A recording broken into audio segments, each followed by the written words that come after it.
प्रभु क्रिस्त में प्यारे भाई और बहनों, आज माता कलीसिया संत बर्तोलोमी का त्यौहार मनाती है और आज के पाठ के द्वारा हम यही जान पाते हैं कि बर्तोलोमियो, जो कि नतानएल के नाम से भी जाना जाता था, बर्तोलोमी या नतानएल का प्रभु से मिलने से पहले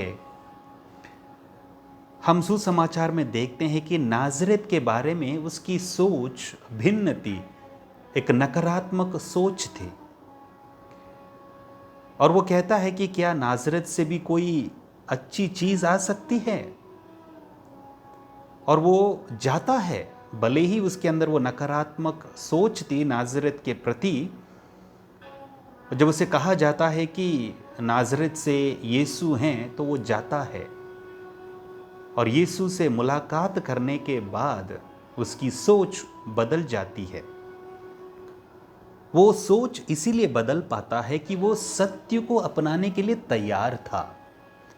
वो अपने हृदय और मन को खुला रखा हुआ था, इसलिए जो सही था, भले ही उसकी राय गलत थी, उसकी सोच गलत थी, लेकिन यीशु से मुलाकात के बाद उसे जब पता चला कि मेरी सोच वो गलत थी, यहाँ पर नाज़रेत से कोई अच्छी चीज़ नहीं बल्कि स्वयं ईश्वर का पुत्र स्वयं ईश्वर है, और वो सोच बदल देता है और प्रभु से कहते हैं कि इससे भी महान चीज़ें वो देखेगा। प्यारे भाई और बहनों, नतानएल के समान हम भी कितनी बार एक दूसरे के प्रति गलत विचार रखते हैं, गलत सोच को अपनाते हैं। किसी के बारे में जाने बगैर, उस व्यक्ति से बात किए बगैर ही हम कितनी बार एक दूसरे का निर्णय देते हैं और उड़ती सुनी हुई खबरों को हम कितनी मसालेदार रीति से उसे फैलाते हैं, बल्कि वो हकीकत से कोसों दूर रहता है। जैसे कि नतानएल ने कहा था कि नाज़रेत से कोई अच्छी चीज़ आ सकती है। हम भी कहते हैं कि क्या उस मनुष्य से कोई अच्छी बात आ सकती है? क्या उस मनुष्य से कोई अच्छा कार्य आ सकता है?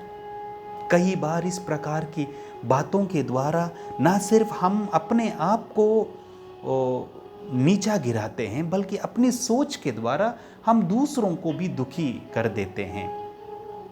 जिस प्रकार नतानएल, बर्तोलोमी अपने दिमाग, अपने मन को, अपने हृदय को खुला रखा, जैसे उसे सत्य समझ गए, उसको अपनाया और अपना पूरा विश्वास उसने प्रभु कर प्रकट किया। आइए हम इस संत के माध्यम से, इस संत के जीवन से यही उदाहरण लें कि जब तक हम सत्य को ना परखें, तब तक मैं एक दूसरे के बारे में गलत नहीं कहूँगा। भले ही मैं कितना ही सुनूंगा, कितनी ही उड़ती खबरों को मैं सुनूंगा, पढ़ूंगा, लेकिन जब तक मैं उसकी जड़ तक नहीं पहुंचूंगा, तब तक मैं किसी का नुकसान या किसी के बारे में गलत नहीं कहूँगा। यदि ये विचार हम अपने जीवन में अपनाएंगे तो प्रभु यीशु आपसे और मुझसे भी यही कहेगा कि इससे भी महान कार्य तुम अपने जीवन में देख पाओगे। आइए प्रभु से प्रार्थना करें, प्रभु की आशीष पाएं। आमीन।